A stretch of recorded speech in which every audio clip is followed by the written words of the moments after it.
In recent news, after Nina Lin got unbanned from Twitch, Nina Lin returned to Twitch to call out Asmongold while making fun of him in a livestream, showing old pictures of him wearing cat ears. Nina Lin also in a livestream showed proof where she went back to Target and showed a receipt claiming she purchased 2 beef items, one for $9.20 and another for $10.90, as she was facing shoplifting accusations. After Nina's Lin return, Asmongold reacts to Nina Lin, showing proof that she didn't steal anything at Target, with Asmon saying that one receipt doesn't excuse all the time she stole in the following clip. What can I say? Jesus Christ, you gonna do that again? What can I say? What about all the other times? Like there was like I love how there was like a 2-minute compilation of her stealing. She shows one receipt and everybody's like, oh, okay. Yeah. What can I say? Oh, yeah. Rage clip. Rage baited. Isn't it crazy? This is what's crazy for me to see this, is that you go and you have some girl like this that goes and gets unbanned on Twitch. This is after you go and actually assault somebody on stream multiple times. You have multiple clips of you stealing, causing problems in public, and this is the crazy thing about her getting unbanned. I'll talk about this just for a minute, right? Because she did get unbanned. Is that, so at the time that she got banned, Rakai also got banned. As soon as her account was reinstated, Nina addressed the wave of reactions surrounding her return, particularly the commentary from Asmongold, who had openly celebrated what he believed was her permanent ban. Nina Lin takes shots at Asmongold in the following clip. I never claimed to be the perfect person. I never, ever, ever in my life, actually. If anything, if you're not perfect, this is where you should be. If you are perfect, I don't know. You might have to go to Asmongold or some shit, because he's perfect for some reason. Or you might have to go to some other, what's the name? Not important. They're not here anymore. You know what I'm saying? So, we're not gonna be petty here. If you want to be perfect, join a pageant. Do something with your life. And also, let me see that profile picture, because half you is blanks. Before y'all want to say something. Am I right? I've never heard this woman speak before. Now that I have, I'm left wondering, why does she sound like she just smoked every cigarette from a 7-Eleven? He sounds like decoy voice trying to impersonate Alex Jones, Ella Mao. No offense to either of them, of course. I don't think he acts like he's perfect. I think he acts like he refuses to let other people's opinions dictate his opinions, which I imagine deeply upsets people who leverage social pressures to control others. I don't know what she's smoking, but after paying attention to this drama, I've observed that Asmon never stated he is perfect, and actually on himself quite frequently. The main thing he speaks on is following the rules of the platform, much of which she has broken and deserves the ban, just as other streamers that have done the same as her have been permanently banned, such as stealing and harassing the public on stream. The essay is self-explanatory, since if it was a man in her position that he'd be arrested and deplatformed. As I predicted, due to her position and connections, I knew she'd be unbanned. Now we know for sure, 100%, that the moderation team has favourable opinions and biases for these awful people. All that's left now is a more Pegasus video and another million-viewed clip by the Roach.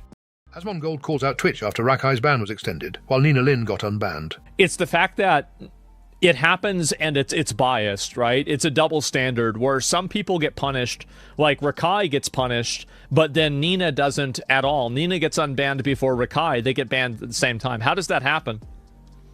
It's very, very weird. Agree with your stance, it's biased? Yeah. It's like, how many points on the graph do you need where Twitch treats people that are minorities, especially black men? Twitch treats black men much more harshly than I think other groups. I think this is undeniable. And like they don't acknowledge them. I don't know what this is. It's selective. Yeah, it's very, very weird. And I think that, like, I really, honestly, I should take a step back and just like collect every single bit of evidence of Twitch doing this. Because there's like probably 10 examples. Did Rakai do anything other than steal the flowers? Since we have Nina shoplifting, confessing to shoplifting a fuckload, and worst of all, essaying 2 separate people and laughing at them when they complained and insulting them, calling out Twitch moderation for being racist, whether it's true or not, could be the only thing that actually forces a change. It really doesn't matter if it's true or not. I mean that sincerely. At the end of the day, it's all optics. Twitch cares about being progressive. Personally, I think Twitch moderation is more sexist than racist, but my data to support that is purely anecdotal. I think the Gideon one is the best example. Maybe I'm wrong, but outside of him and Rakai, who else was banned for something not done in Twitch? Ms. Keefe reveals that big streamers buy themselves subs from different countries, like India, to inflate their subscriber counts. Do you know you can buy 1,000 subs on Twitch for $100? So this is a true thing that does happen on Twitch. Streamers do buy subs. And what they do is to inflate their sub count to make them look good. They will buy subs from India. They will have someone buy subs for them on another credit card or whatever it may be, or it's someone they know, and they will buy subs from India, inflate their sub counts so that way they look better and people perceive them as being a realistic person with subs. It is 1000% happened. I have never done that, chat. I have fucking 6,000 subs on Twitch. I never did that. But yes, it is a thing, and it is known that streamers do it. It is known that content creators do it, where they will buy subs from India or from a small country. I'm just glad someone is verifying how Kai was able to get the subs he did, allegedly, and now it's exposed. Why didn't he donate? Because he made 75 cents off of those foreign subs and not $4 like everyone assumed. Duh, there's been a thing. Mafiathon and most subathons. That's why when they get gifted hella subs, if you go to that gifted account, they're new followers or never gifted before with hardly any watch time. Come on, y'all ain't no way in hell. Y'all thought those were all legit. View botting and subians are what make up a ton of top people. Jay's saying, not hating. Yes, finally someone verifying how Kai did it. You guys really think Snoop Dogg just threw 200,000 at Kai for subs just out of the goodness of his heart? Lol, no, he was funded the amount from Kai's team, plus an extra percentage for Snoop. They both win. Goes for almost every other sub. Sodapoppin shares his final message of 2025. 26, everyone. 2025 sucked. It sucked. And I'm telling you, all right, it's gonna get worse. It is. Nothing's really looking like it's going to get better.